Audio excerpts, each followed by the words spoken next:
Good morning. எப்படி இருக்கீங்க? இந்த வீடியோவில் உங்களை பார்க்கறதுல ரொம்ப சந்தோஷம். நாங்கள் காலையில் எழும்பி ப்ரேயர் முடிச்சுட்டு மழை இருக்குன்னு சொல்லியிருக்கிறாங்க. ஆனால் லைட்டாக அப்படியே வாக்கிங் வந்துட்டோம்.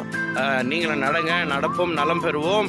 இன்றைக்கி எதை பற்றி பேச போகலான்ட்டு அப்படி யோசிக்கும்போது, நீங்கள் விசேஷமானவர்களாக இருக்கிறீங்க. நீங்கள் ரொம்ப ரொம்ப ரொம்ப விசேஷமானவர்கள். ஏன்னா நீங்களாக இருக்கிற வரைக்கும் நீங்கள் விசேஷமானவர்களாக இருப்பீங்க. யாரை போலே நம்ம இருக்கணும்னு அவசியம் இல்லை. அவங்க எப்படி இருக்கிறாங்க, அவங்கள போல் நான் இருக்கணும் இல்லை, மற்றவர்களை போல் இருக்கணும்னு நினைக்காதீங்க. நீங்கள் ஒரு தனி பிறவி, நீங்கள் ஒரு தனி குடும்பம், நீங்கள் ஒரு தனி நபர். உங்களுக்குள்ள பல காரியங்கள் உங்களால் முடியும். உங்களை விட்டு உங்கள் ஜீவன்றது எப்படிப்பட்டதுன்னா ஒரு விசேஷமானது. நீங்கள் மற்றவங்களை போல இருக்கணும்னு நினைக்காதீங்க. நீங்களாகவே இருங்க. ஏன் சொல்கிறேன்னா, இப்போ பாருங்களேன், இந்த உலகத்திலேயே நம்ம வாழ்ந்துட்டு இருக்கிற இந்த காலத்தில் யார் ரொம்ப நல்லா இருக்கிறான்னு கேட்பாங்க.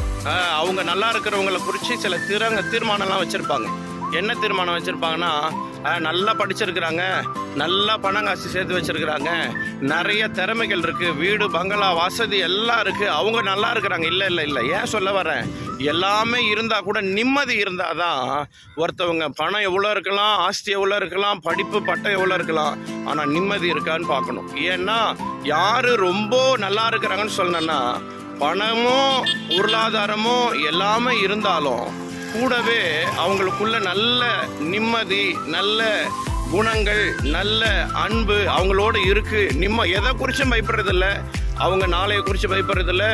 தெம்பா இருக்கிறாங்க, தைரியமா இருக்கிறாங்கன்னா அவங்க தான் நல்லா இருக்கிறாங்கன்னு அர்த்தம். அப்போ நீங்கள் மற்றவங்கள பார்த்து எப்படி இருக்கணும்ன்றதை விட நீங்கள் தனி பிறவி, உங்களுக்குள்ள தனி விசேஷத்த தன்மை இருக்குது.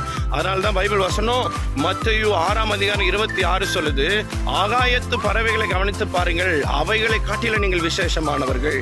அப்போ நீங்க விசேஷமானவர்கள். நீர் யாத்திராகமம் 33:16 சொல்லுது, தேவன் என்னோடு வருவதனால் நாங்கள் விசேஷமானவர்களா இருக்கிறோம். நீங்க எங்க கூட வாங்கன்னு யாத்திராகமத்துல மோசே கூப்பிடுகிறார். அப்படியாய் அவர் நம்ம கூட இருக்கும்போது நம்ம விசேஷமானவர்களா இருப்போம் என்று சொல்லி எங்க பாப்பா கூட வந்திருக்கு. சியோனா, ஒரு வார்த்தை பேசுங்க.